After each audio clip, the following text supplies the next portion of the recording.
Boy, oh boy. Feels good. I think today's like the late part of August, 20 something, 21st, 22nd, 23rd, something like that. First time I've done a YouTube video, I think almost all summer. Just been wrapped up in the house and pretty well it, just wrapped up in the house. But I've been thinking it's getting to be about the best time, my favorite time of the year, which is fall. I love fall. Color change, temperature change, attitude change. Everybody's so worked up, hot, tired, aggravated, stressed out. So it's kind of my favorite time of the year. So I figured why not start doing some YouTube videos again now that everybody's starting to get in a pretty good mood for the most part. But it's Sunday. We've been rained out for almost a week. Last Tuesday we got rain right around dinner time. We've been out of the woods ever since then. Woods is still a little damp, got some puddles here and there, but I'm gonna get this thing checked over and give you all a real quick rundown of what's been going on with this. I don't care, buddy. And then we'll get this day started. So if you've been following Tater, I ain't been doing nothing on it, but if you've been following Tater, you know that we done some videos of this turntable in here being soaking wet with hydraulic oil. Well, now it's got water standing in there. I need to get me a stick. This in here will work. Clean these little hoses out and let this water drain out of there. I didn't purposely do that, but it holds water, holds oil and whatnot. But the rotate manifold, and I think I said that correctly, which is this doohickey right here. It's kind of like I described it to, I don't know exactly what I'm talking about, but I'll try to describe it to you like I described to somebody else the other day. When you got a bicycle and you got your brake cables and everything coming off of your brake levers up around your handlebars, whenever they go down to your steering stem on your bicycle and you just keep on wrapping your handlebars up like doing tricks or whatever, when your brake cables get all wrapped up around your gooseneck, well, they come up with this fancy little thing on a bicycle called a gyro, or maybe that's, I think I'm talking about the Arby's sandwich now, or is that a gyro? But anyways, they come out with this fancy little gizmo on there where you can spin your handlebars and your brake cables don't get all bound up. I'm cleaning this thing out while I'm talking. There we go. Look at her. She's gonna start draining. Good girl. She gotta go pee. Oh, kitty cat ain't been let out the bathroom for a couple days. So them hoses go through this manifold here to some, it's like a long cartridge, and it's got relief hose around the outside of that cartridge or that mechanism, and it's got ports that run off the inside of the mechanism that goes to like track drive motors and all kinds of stuff like that. That thing's what's been messed up, and we had Caterpillar come out and fix it, and it's been holding pretty good so far. And there's one more to check. This is your swing gear oil. Right on the main. It's actually a little over. It's leaning to the right just a little, but I don't think it's enough to make it add oil to it. Alright, let's get this baby fired up and start my day. I'm not gonna lie, I think he's got his hands full there. It took off easy, but that hill is a lot steeper than what it looks. That great big black oak on my side, man, that thing was a pig to put in there. He's got her down to low cog. See, when they're like that, well, this summer, back whenever there was a lot of poplar, the bark wasn't sticking. Right about now is where they'd just come flying out of the bed of the truck. Got her down in the low hole, don't you, Junkie? Yeah, she went to the low hole. I ain't got you rounded very much. It's that great big black oak I had to wrestle to get on there is where all the weight's at. Boy, that's a heavy load. I didn't think I was ever gonna get that black oak on there. I was watching that. Man, what a truck.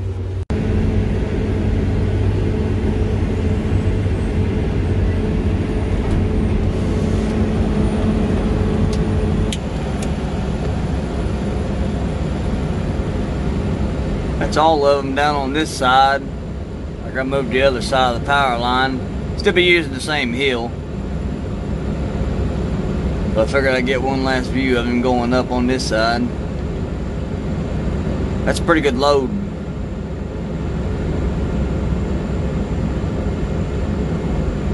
Jason Servance is calling me. Daggone it.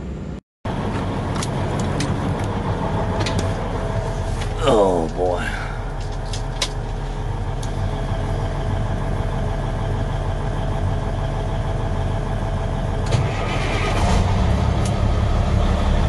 Check this out. Oh, yeah. Got me a little bit of wood here. Tiny's gonna be down here underneath of me on this bench road. And look what I got above me. Isn't this pretty neat? I get to help Tater keep trees from coming onto the power line. Then I get to cut up trees underneath the power line. Well, it makes a lot of sense, don't it? That might work. You got a log underneath of you. Hang on. Gosh dang. We're going to pull up and get on the other side of that log underneath my head. There you go. Come on back now.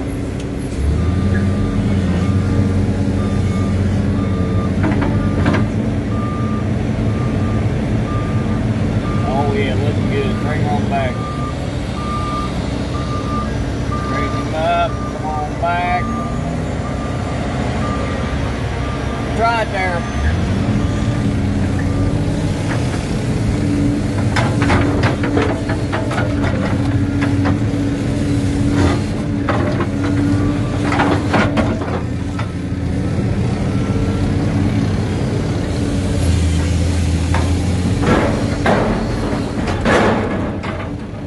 Boy, it's a hell of a reach. You're gonna be reaching out too damn low.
off the hill, got them up down there.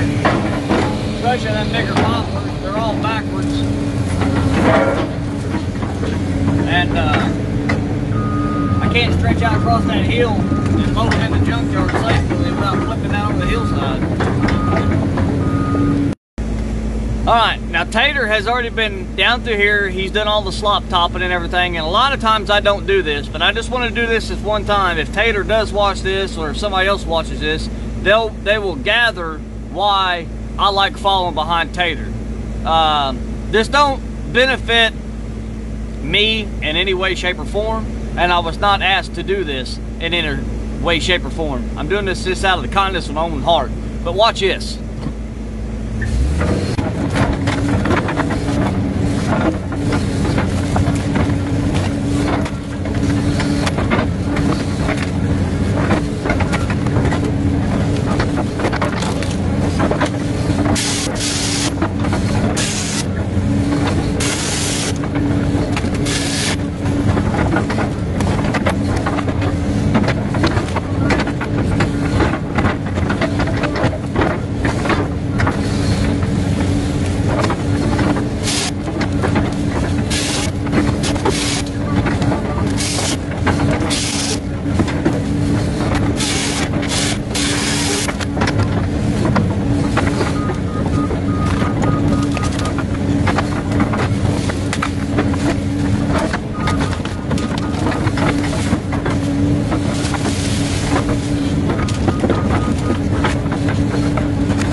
God, look at this.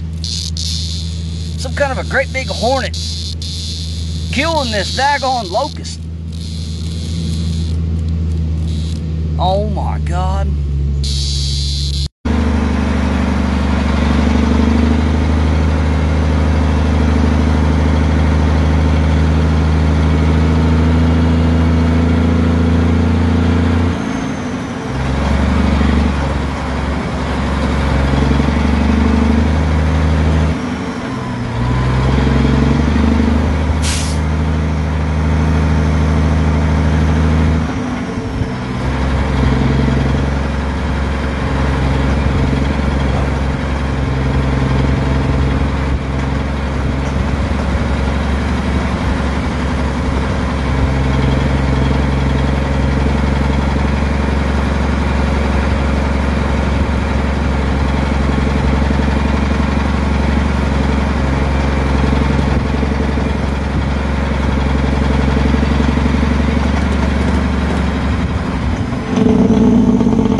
Keep production running, I probably ought to stay back here and keep on cutting in these piles, and then Roger go down there while we ain't all crisscross waiting on each other. Then Robert can keep on piling back there while Roger's piling down there.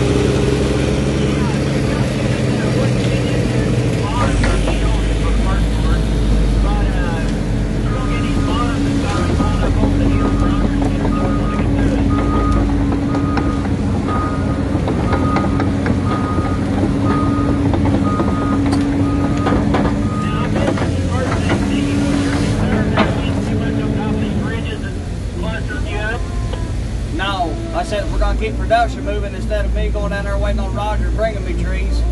He just needs to go down there and stockpile them like these are up here. Me and Junkyard come back here and keep on rolling. And that way everybody's not crossing each other. Oh, yeah, good plan. Gotcha. Yep, we'll keep doing this. And what you're going to see on top of the rim then is that explosion, so we're going to pull off the sides of the heels then. Is what you're thinking, right? I'm thinking I need to keep on moving in wood and not sitting there waiting on wood to come to me. There's plenty of wood up here I can stay busy with as long as he goes down there and stays out of Junkyard's way. Perfect. You'll have to do some keeping back and forth, so you'll end up with some clog up because you'll have to put wood around.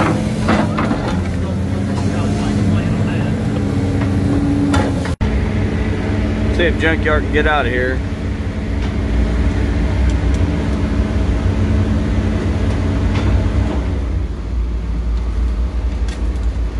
That's a hard turn. And he ain't got a very big load on. That's all I had in this little pile. Two there's gonna disappear. And I'd shoved all that stuff over there out of the way, so he's halfway got somewhere to pull in and then back over here to me.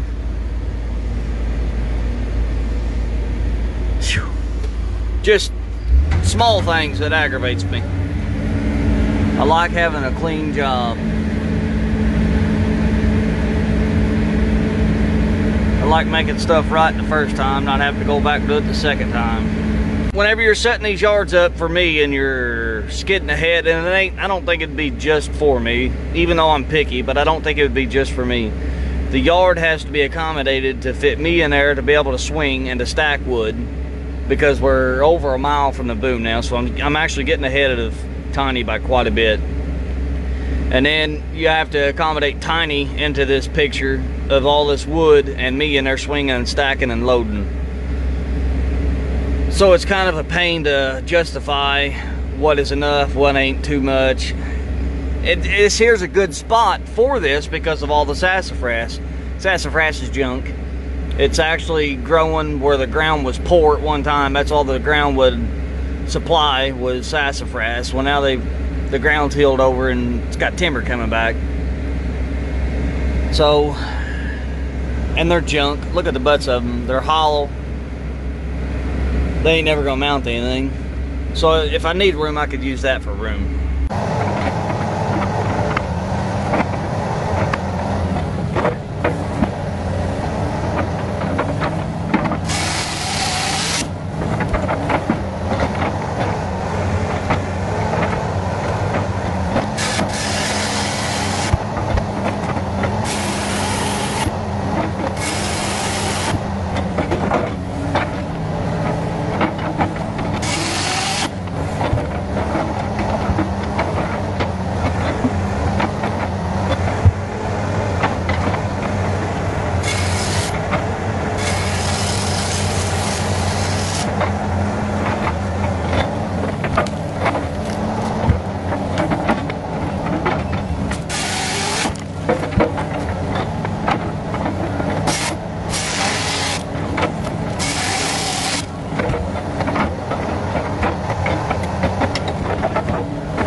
I don't know if anybody's ever seen the video I done of bees, but me and bees don't get along very well.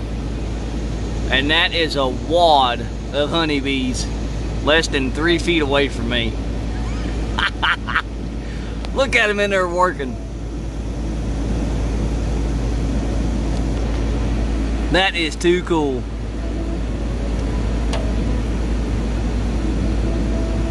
That is cool. Tater didn't know that the tree had honeybees in it, or he wouldn't have cut it. And I ain't gonna mess with them. I actually pulled them out of the pile so I didn't hurt them. I want to set the log up somewhere so where they can still survive. I doubt they're gonna make it through the winter unless they get somewhere else to live, but I ain't gonna hurt them. I'll stage them up in a pile of brush somewhere. Hopefully the coons and the possums and the skunks don't mess with them. I don't think y'all could see very well, but for some reason, them honeybees that was in that sycamore tree, I set the sycamore back there in that brush pile. Every single one of them bees had come out of there and is latched on the side of the din and up underneath the cylinder. Junkyard thinks the queen come out of there and they're up there covering her up. I don't care if they're up there, but I just slung the chain off on the din. See the chain laying over on the ground? Gosh dang it. I hate bees. I'm not going back over there to get that chain. I've got an extra one somewhere in the body of the din out in one of our secret compartments. I just gotta find it.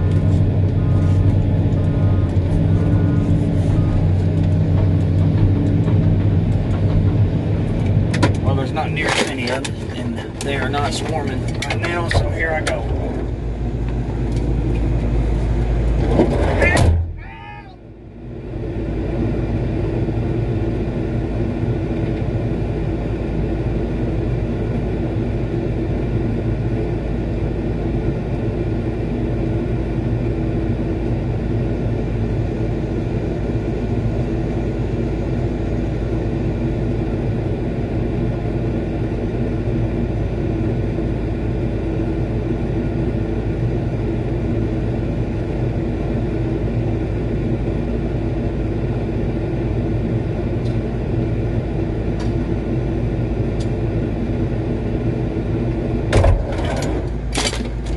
Cracked my daggone elbow trying to get out the stupid door. Well, I got it changed and did not get stung. Had a couple of them flying around the head, but wasn't bad. Good idea, Junkyard.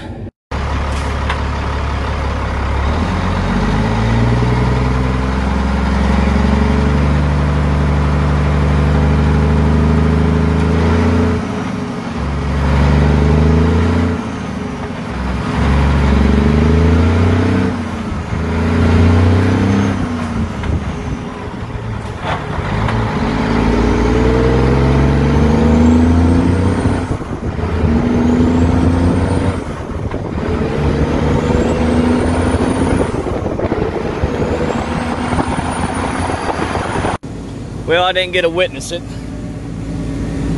because we got rain last night and I had to bring the dozer back here to scrape the road off. But Tater said the bees was so bad, they actually started making a hive up there on the din.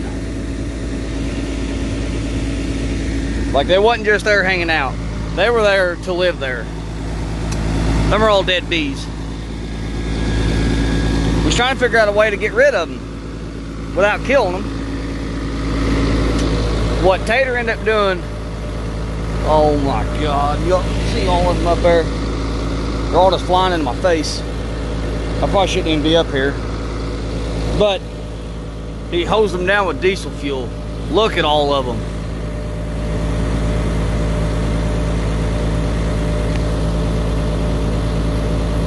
That is all dead bees.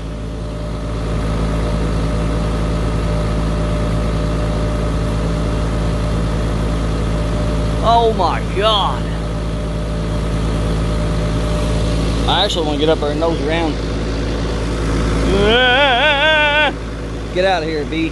All right, never mind. I'm not going to get up there and nose around. I'm going to leave.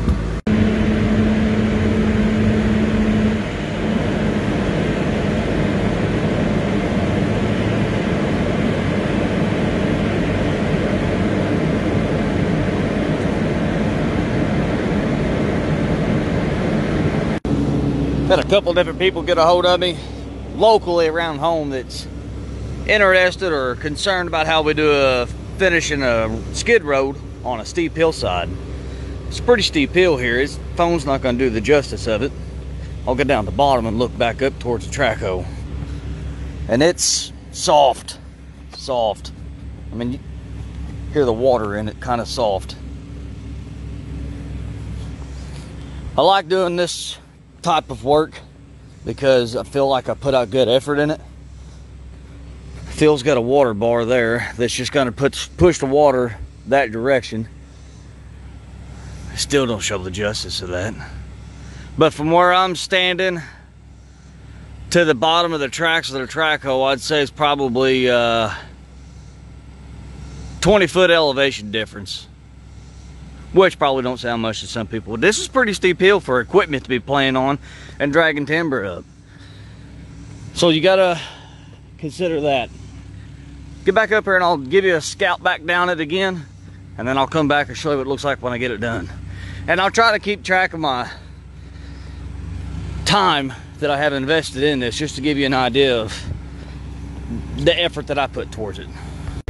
Took me right at 30 minutes to get this done.